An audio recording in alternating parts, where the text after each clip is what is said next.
The morning sun rose gently over the quiet village of Olumo, where farmlands stretched across the horizon and roosters crowed as though singing her farewell. Amara tightened the strap of her small traveling bag. Her mother stood before her, eyes filled with love and worry. "Amara, the city is no gentle place," her mother cautioned softly. "Promise me, you will watch every step." "I will, Mama," Amara replied with a brave smile. "I'll make you proud and return one day with good news." She hugged her mother tightly before walking toward the waiting bus. Dust lifted as she climbed aboard, waving until her mother became nothing more than a tiny silhouette. As the bus rumbled forward, Amara whispered to herself, "A greenhouse, a job, something to build a future. I can do this." The city greeted her like a storm, honking vehicles, rumbling engines, shouting vendors, and crowds that moved like restless waves. Amara clutched her bag tightly, her heart racing as she tried to take it all in. The buildings rose higher than anything she'd ever seen, their glass windows reflecting the chaotic beauty of city life. "I have to find work," she thought nervously. "Maybe a greenhouse. Somewhere green." She walked toward a job notice board, scanning the postings, confused by the unfamiliar words. A snack vendor nearby noticed her uncertainty and called out gently. "Looking for work, young lady?" "Yes," Amara answered honestly. "But I don't know where to start." "Try deeper down this street," he advised. "Some houses need helpers. But be careful, the rich can be harsh." Amara nodded gratefully and continued walking until she reached a large, gated compound. She hesitated, then knocked. A woman opened the door, well-dressed, stern-faced, and impatient. "Yes." "What do you want?" the woman demanded. "Good morning, ma'am," Amara began nervously. I am looking for work. I can clean, cook, anything." The woman eyed her from head to toe. "You do. Start today. Don't embarrass me."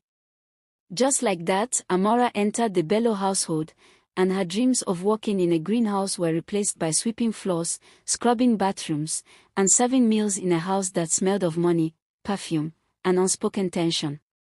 "I'll endure," she told herself quietly. "Maybe I'll still find my path here." Days turned into weeks. Amara woke before dawn, cleaned endlessly, washed piles of dishes, ironed clothes until her arms trembled, and still Mrs. Bello found fault in everything. One afternoon, Amara accidentally spilled water while washing plates. "Amara!" Mrs. Bello snapped sharply. "Can't you do anything right?" "I'm sorry, ma'am," Amara said humbly, tears burning behind her eyes. "I'll be more careful." But even in her exhaustion, Amara observed things others overlooked. She noticed how Mrs. Bello paused sometimes, looking overwhelmed when she thought no one was watching. She noticed how she rarely smiled and often ate alone. Beneath the cold exterior, Amara sensed a woman carrying loneliness like a hidden scar. Late at night, Amara would sit on her small mattress and whisper to herself, "There must be a way. I don't want revenge. I just want her to understand." When Mrs. Bello sent her to the market for groceries, the bustling streets became Amara's only escape. She made small friends, vendors, children, and other housemates. "You're new," one market woman said kindly. "First time in the city?" "Yes," Amara responded with a laugh. "It's bigger than I imagined." Other maids shared their tricks for surviving harsh employers and exchanged stories of resilience. Each conversation gave Amara new ideas, new ways to cope, new ways to gently shift the atmosphere back at the Bello house. One late afternoon, Amara found Mrs. Bello struggling to prepare a complex dish for important guests. The woman looked frustrated, flipping through a recipe book and muttering angrily. "Maybe I can help," Amara thought. Not to show off, but maybe she'll see kindness matters. Quietly, she prepared one part of the dish, something small but essential, and placed it neatly on the counter. A moment later, Mrs. Bello walked in. "What is this?" she asked sharply. "Just thought it might help, ma'am," Amara replied modestly. Mrs. Bello frowned, then nodded. A small, reluctant appreciation flickered in her eyes.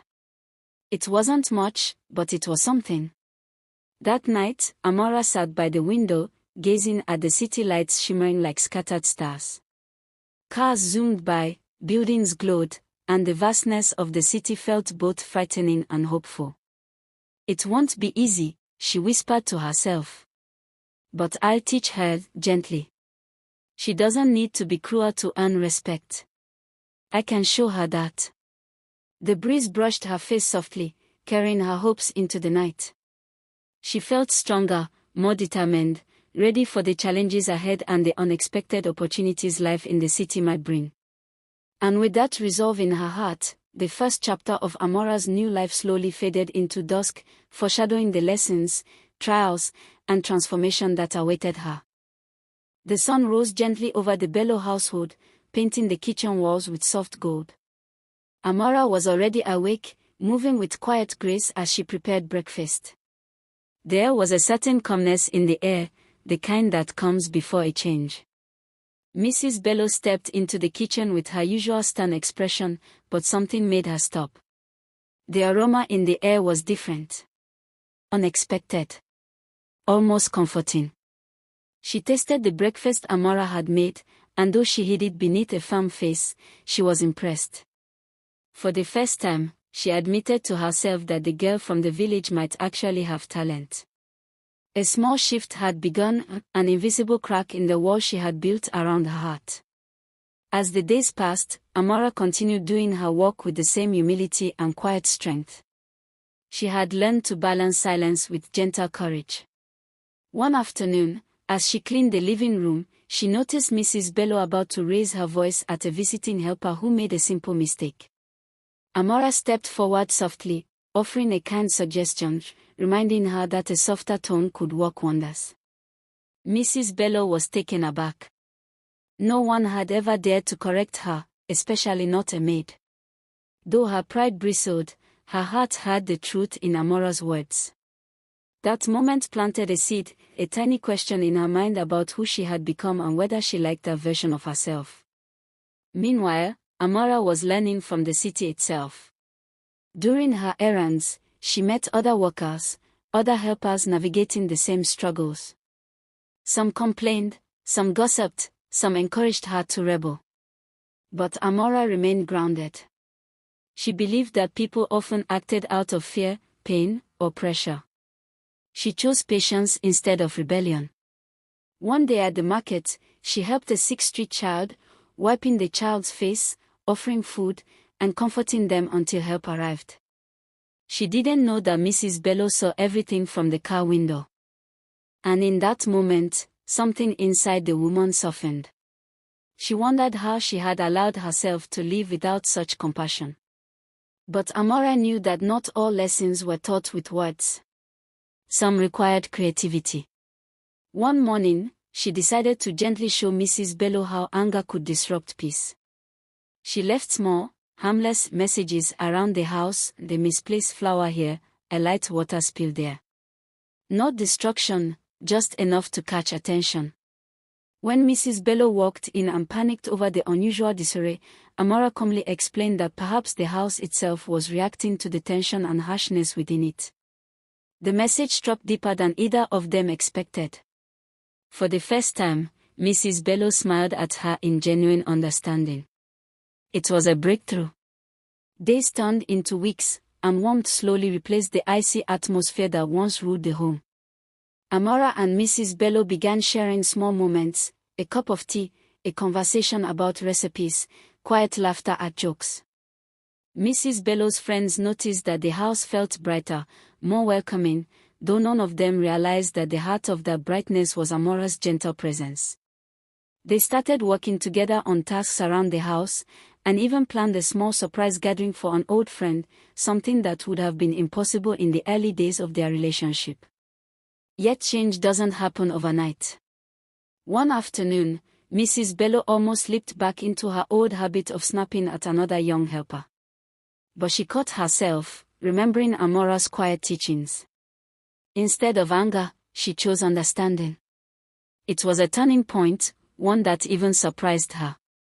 She realized she had grown, and much of that growth came from watching Amora's patient example. Finally, one peaceful evening, she called Amara to sit with her. Not as a maid, but as a fellow woman. She opened up about her life, her fears, the pressures that shaped her harshness. And she admitted that Amara had taught her more about kindness and patience than she had ever learned from anyone else. Amara also shared her own journey, from a small village girl seeking greener pastures to a young woman finding her purpose in unexpected ways. They laughed, talked, and understood each other on a level that surpassed their roles. They had become friends, and an outcome neither of them could have imagined. The story reached its beautiful end as both women worked together in the kitchen, preparing a meal for visiting friends and family. The house was no longer a place of tension, but a home filled with warmth and respect. Mrs. Bello looked at Amara with genuine gratitude and affection, acknowledging that their bond had changed her life. Amara smiled back, knowing that kindness had triumphed. And so, in a bustling city where dreams could be fragile and human hearts easily hardened, Amara proved that courage, patience, and compassion could transform even the most difficult situations. She had not only found her greener pastures but had planted seeds of change in another person's heart. In the end, both women grew, not just into better versions of themselves, but into unexpected friends. Fade out as they cook side by side, laughter echoing through the warm glow of the home, and the city lights shimmering gently beyond the window. A truly happy ending.